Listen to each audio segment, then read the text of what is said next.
Oh, for fuck's sake.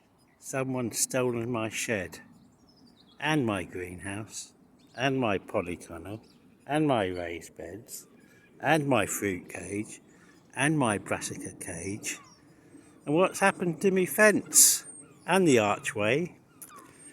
Well, I don't actually have any of those. Back in December, Danny from Grow Up, he annoyed me a little bit. This is like more my fault than his, because he said he didn't understand how anyone could run an allotment without being handy at DIY. And I try and do my I try and do my allotment plot on a lot more naturalistic style here.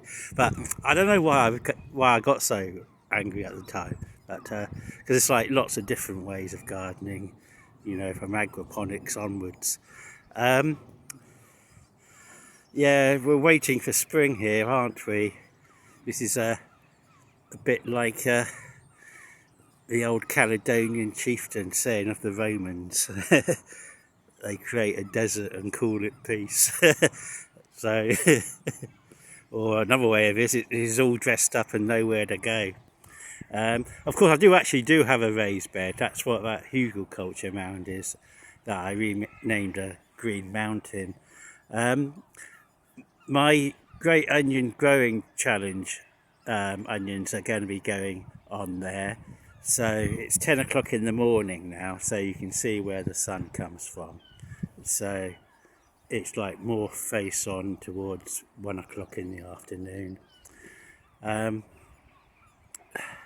Let's try and compose all the things I was going to say. Yeah, the broad beans are pretty much all dead. It was like too cold, and I planted them too late, because I was actually ready to sow them in September, but Keith said it was too early. I knew it was too early anyway from other things that I've read and watched. So I actually went away for a few weeks because I didn't actually have anything else to do at the allotment, and I didn't come back till mid or late November, and that was like a week or two too late for the broad beans to get established before the cold wet weather came in. The tulips are starting to come up, but some of them have already had the middles eaten out of them at some stage. There's not much action with the onions. I can see some from here. Actually, I can see more than I thought. Actually, so there are some there, but I don't think the shallots will be coming along until later on. Yeah, I did actually last time. I did actually sow all these cover crop seeds, but the following day we had this new delivery of wood chip, and what you do, it's like a bird in the hand worth two in the bush sort of thing. Well, there's no guarantee that the cover crops are going to germinate or whatever.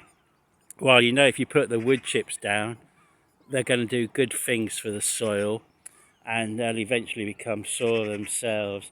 I was doing a quick calculation earlier this morning, like say 6 inches of wood chip eventually goes down to about half an inch of what you can call soil, even though other people say, oh, that's not soil. It might look like soil, but it's not soil, it's still compost. So say 6 inches goes down to half an inch. That means if I want to increase the height of the plot by a foot, that means I need about 12 feet of wood chips on here. So I'm working on it. I don't know whether you can see, there's like the garlic is can be quite easily distinguished. It's about 2.5-3 inches tall there. Right. So I'm going to be continuing adding wood chip here, and the Green Mountain in the middle there, I have decided over the last couple of days to add wood chip to it. and then plant the onions into that. But I haven't actually got around to getting the wood chips yet.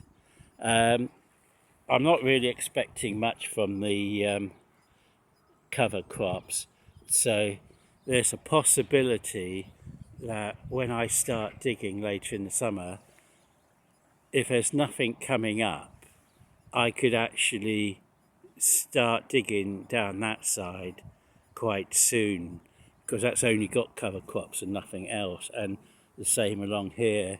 So it's not until the onions here and I'm going to be re-sowing the broad beans. I've got some more at home that I'm going to be sowing in